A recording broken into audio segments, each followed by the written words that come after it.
بسم اللہ الرحمن الرحیم۔ کسی شخص پر گنہگار ہونے کا، کافر ہونے کا حکم لگانے سے پہلے 4 چیزوں کے بارے میں کنفرم ہونا ضروری ہے۔ پہلی چیز کیا ہے؟ جس شخص کے اوپر کافر ہونے کا حکم لگایا جا رہا ہے، پہلے یہ کنفرم ہو لیں، پہلے اچھی طرح تاکید کر لیں کہ حقیقت میں اس سے اس کفری عمل کا صدور ہوا ہے یا نہیں ہوا ہے، حقیقت میں وہ بندہ یہ کفری عقیدہ رکھتا ہے یا نہیں رکھتا۔ ایسا ہو سکتا ہے کہ آپ کو سنایا گیا ہو لیکن حقیقت میں بندہ اس سے بری ہو، اور یہ بہت زیادہ ہوتا ہے۔ لوگ دشمنی میں اپنے مخالف پر بہت سارے الزامات لگاتے ہیں، تحقیق کی جاتی ہے، پتہ چلتا ہے کہ نہیں وہ بندہ تو بری ہے، اس نے کبھی اس کا اقرار نہیں کیا، بلکہ اسی کے خلاف اس نے اپنی زندگی گزار دی۔ شیخ الاسلام علامہ ابن تیمیہ رحمہ اللہ کے خلاف کتنے ایسے الزامات لگائے گئے کہ فلاں کفری عقیدہ ان کے پاس ہے، فلاں کفری عقیدہ ہے، حالانکہ وہ ان سے بری ہیں۔ ابھی حال کی بات ہے، 1 ہفتہ پہلے کی، ایک بندے نے شیخ الاسلام ابن تیمیہ رحمہ اللہ کے متعلق کہا کہ وہ جہنم کے فنا ہونے کے قائل ہیں، اور اجماع المسلمین کی انہوں نے خلاف ورزی کی ہے۔ میں نے تفصیل کے ساتھ اس بندے کو سمجھانے کی کوشش کی، اور بعض اہم مقالے جو لکھے گئے ہیں ان کی طرف ان کی رہنمائی کی، جس کا خلاصہ یہ ہے کہ شیخ الاسلام ابن تیمیہ رحمہ اللہ اس الزام سے بری ہے۔ انہوں نے کبھی بھی جہنم کے فنا ہونے کی بات نہیں کی ہے، بلکہ دوسرے لوگ جو اس عقیدے کے حامل ہیں ان کے عقیدے کو انہوں نے بیان کیا ہے کہ بعض لوگ یہ عقیدہ رکھتے ہیں جس کے لیے وہ یہ دلیل دیتے ہیں، اور پھر بعض دوسرے لوگ اس کے برخلاف عقیدہ رکھتے ہیں اور ان کی یہ دلیلیں ہیں۔ انہوں نے اپنے بارے میں نہیں کہا کہ میرا یہ عقیدہ ہے، تو ضروری نہیں کہ جس کے بارے میں جو ہمیں نقل کیا جائے حقیقت میں اس نے وہ عقیدہ رکھا ہو، حقیقت میں اس نے وہ عمل کیا ہو۔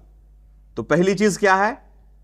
یہ کنفرم ہونا کہ حقیقت میں جس کے بارے میں ہم کفریہ عقیدہ رکھنے کا یا کفری عمل کرنے کا فتویٰ لگا رہے ہیں، حقیقت میں اس بندے نے یہ کفری عمل کیا ہے یا نہیں کیا ہے، پہلے یہ کنفرم ہو لیں، چیک کر لیں۔ دوسری چیز، جس عمل کے بارے میں کہا جا رہا ہے کہ یہ عمل کفریہ ہے یا یہ عقیدہ کفریہ ہے، کتاب و سنت کی دلیلوں سے حقیقت میں وہ کفر ہے یا نہیں ہے یہ جاننا ضروری ہے۔ ہو سکتا ہے کہ جو الزام لگایا جا رہا ہے وہ الزام صحیح ہو، یعنی حقیقت میں انہوں نے ایسا کہا ہو، لیکن وہ اسے کفر سمجھتے ہیں، یہ کفر ہی نہیں ہے، اور ایسا بہت زیادہ ہے۔ بریلویوں کی طرف سے اہل سنت والجماعت کے عقیدے پر گامزن علماء پر ہمیشہ یہ الزام لگتا ہے کہ یہ رسول اللہ صلی اللہ علیہ وسلم کے گستاخ ہیں، ہے یا نہیں ہے؟ سلفیوں پر ہمیشہ الزام لگاتے رہتے کہ گستاخ رسول ہے، گستاخ رسول ہے۔ کیوں گستاخ رسول ہیں؟ پتہ چلا کہ یہ عید میلاد النبی نہیں مناتے، اس لیے گستاخ رسول ہیں۔ یقیناً رسول اللہ صلی اللہ علیہ وسلم کی گستاخی کفر ہے۔ اگر انہوں نے حقیقت میں گستاخی کی ہوگی تو کفری عمل کیا ہے؟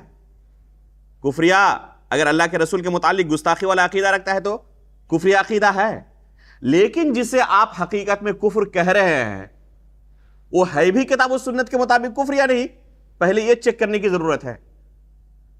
جب ہم نے کتاب و سنت کے میزان پر اسے پرکھا تو پایا کہ نہیں، یہ عین کتاب و سنت کا تقاضا ہے کہ اس طرح جشن نہ منایا جائے۔ تو جسے آپ کفر کہہ رہے ہیں وہ حقیقت میں کفر ہے بھی یا نہیں، کتاب و سنت کے دلائل کے مطابق اس کا چیک کیا جانا ضروری ہے، تثبت ضروری ہے، اس کے بعد ہی ہم فیصلہ کر سکتے ہیں کہ وہ شخص کافر ہے یا نہیں۔ تو پہلے نمبر پر اس نے یہ عقیدہ رکھا ہے یا نہیں یہ چیک کرنے کی ضرورت ہے۔ دوسرے نمبر پر حقیقت میں وہ عمل، وہ عقیدہ کفریہ ہے یا نہیں، کتاب و سنت کے میزان پر اسے پرکھنے کی، جانچنے کی ضرورت ہے۔ تیسری چیز کہ اس کے پاس حجت پہنچ چکی ہے یا نہیں، اس پر حجت قائم ہوئی ہے یا نہیں۔ اگر کسی معین شخص کو کافر قرار دینا ہو تو اس پر حجت کا قائم ہونا ضروری ہے۔ ہو سکتا ہے کہ اس تک یہ دلیل پہنچی ہی نہ ہو، اس مسئلے کا اسے علم ہی نہ ہو کہ یہ کفری عمل ہے. اگر حجت اس تک نہ پہنچی ہے، اس پر حجت قائم نہیں ہوئی ہے، تو متعینہ طور پر اس شخص کو ہم کافر قرار نہیں دے سکتے. اور چوتھی اور آخری چیز یہ ہے کہ کوئی چیز مانع نہ ہو اسے کافر قرار دینے میں.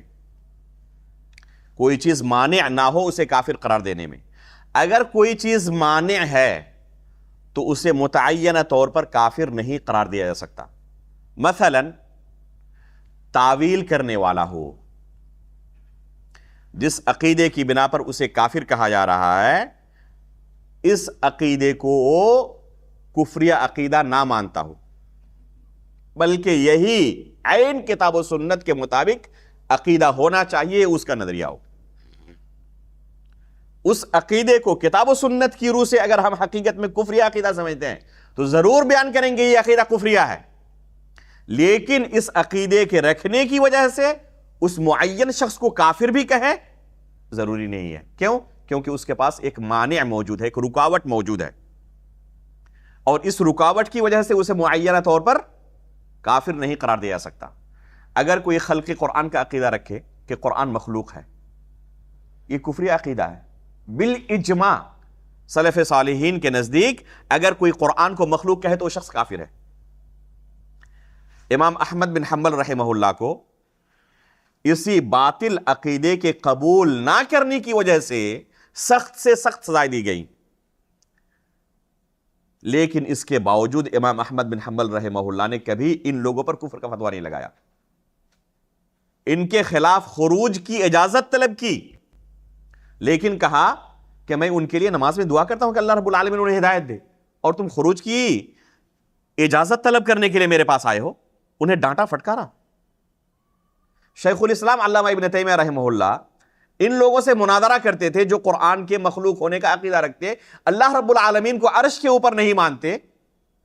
شیخ الاسلام علامہ ابن تیمیہ رحمہ اللہ ان کے ساتھ مناظرہ کرتے اور انہیں خطاب کرتے ہوئے کہتے کہ تمہارا جو عقیدہ ہے اگر میں رکھوں تو ابھی کافر ہو جاؤں گا. تمہارا جو عقیدہ ہے کہ اللہ رب العالمین عرش پر نہیں ہے، اگر یہ عقیدہ میں رکھوں تو کافر ہو جاؤں گا ابھی، لیکن اس کے باوجود میں تمہیں کافر نہیں کہہ پا رہا ہوں. تو اس سے کیا سمجھ میں آتا ہے؟ سلف صالحین کا منہج کیا ہے کہ اگر کوئی رکاوٹ ہو، کوئی چیز مانع ہو، تو گرچہ اس عقیدے کو ہم کفر عقیدہ کہیں لیکن اس عقیدے کے حامل کو کافر کہیں یہ ضروری نہیں ہے. متعینہ طور پر کافر قرار دینے کے لیے اس کے پاس ایک رکاوٹ ہے، مانع ہے، اور اس رکاوٹ کے ہوتے ہوئے اسے متعینہ طور پر کافر قرار نہیں دیا جا سکتا. اور آخری چیز کہ اگر یہ چاروں چیزیں پائی جائے کسی شخص کے اندر تو کیا ہوگا؟ وہ متعینہ طور پر اسے کافر قرار دیا جا سکتا ہے. لیکن یہ عمل کون کرے گا؟ عام لوگ. کوئی بھی شخص کسی پر اس طرح چاروں مرحلے طے کرنے کے بعد کفر کا فتویٰ لگاتا پھرے، یہ عام لوگوں کا کام نہیں ہے، یہ طلبہ علم کا بھی کام نہیں ہے، یہ کبار علماء کا کام ہے، راسخ فی العلم علماء کا کام ہے، اور باقی امت کے دوسرے افراد ان کی اتباع کریں گے. عام لوگوں کو اللہ رب العالمین نے پاور نہیں دیا ہے کہ جو چاہے کسی پر اس طرح کفر کا فتویٰ لگاتا پھرے کہ فلاں کافر فلاں کافر فلاں کافر، اور پھر ان کا خون حلال سمجھے اور ان کے خلاف اس طرح قتل و غارت گری شروع کر دے. تو یہ طریقہ کبھی بھی اہل سنت والجماعت کا طریقہ نہیں رہا، یہ خوارج کا، معتزلہ کا طریقہ رہا. تو اس سے پہلے کہ ہم جانیں کہ کون کون سے اعمال ایک انسان کو دائرہ اسلام سے خارج کر سکتے ہیں، ان چیزوں کا جاننا بہت ضروری ہے. اور یہی وجہ ہے کہ آج پوری دنیا میں یہ فتنہ پھیلا ہوا ہے اور لوگ ایک دوسرے کے خون کو حلال سمجھ رہے ہیں.